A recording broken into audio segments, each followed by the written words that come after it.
என் பக்தர்கள் அனைவருக்கும் அன்பு வணக்கங்கள். என் அன்பு குழந்தையே, நீ உன்னுடைய துணையை பிரிந்து இருந்தது அனைத்தும் போதும் தங்கமே. நான் உனக்கு ஒரு அற்புதமான சந்தர்ப்பத்தை கொடுக்கின்றேன்.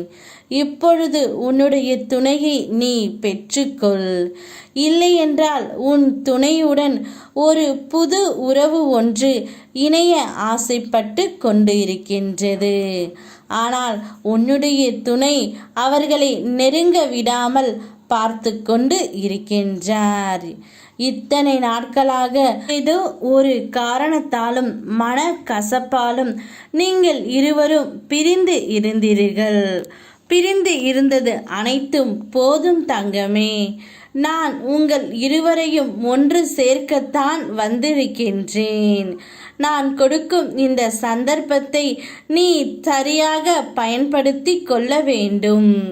அப்பொழுதுதான் உன்னுடைய துணையை முழுமையாக உன்னால் பெற முடியும். இல்லையென்றால் அவர்கள் கூட இருக்கிறவர்கள் ஒரு புதிய உறவு உன் துணையுடன் இணைய ஆசைப்பட்டு கொண்டு இருக்கின்றார். ஆனால் அவ்வளவு சீக்கிரம் அது நடக்க உன் முருகனப்பா நான் விடமாட்டேன் தங்கமே. இருந்தாலும் இந்த காலத்தில் யாரையும் நம்பி விடக்கூடாது.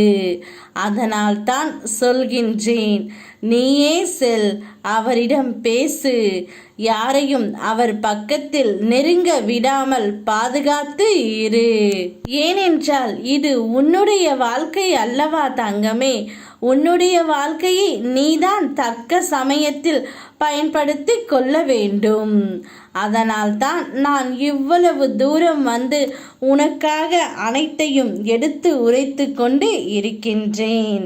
என் பிள்ளை என் பேச்சை கேட்பாய் என்று எனக்கு தெரியும். அதனால் உன்னிடம் சொல்லவே உன் அப்பா நான் இங்கு ஓடி வந்தேன். இன்று நீ கஷ்டப்படுவது நாளை உன்னுடைய நல்லதுக்காக மட்டுமே. உனக்காக நான் தயார் செய்து கொண்டு இருக்கின்றேன். பயப்படாமல் செல். உன்னுடைய வாழ்க்கை துணையை பெற்றுக்கொள்.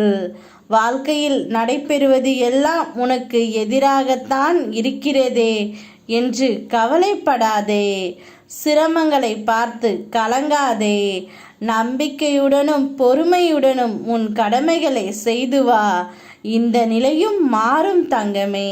நான் அனைத்தையும் மாற்றி உனக்கு கொடுப்பேன். இது நாள் வரை நீ பிரிந்து இருந்தது போதும். இனி உன்னுடைய வாழ்க்கை துணையுடன் சந்தோஷமாக இரு. எனக்கு அது போதும். யாமிருக்க பயமேன். ஓ முருகா.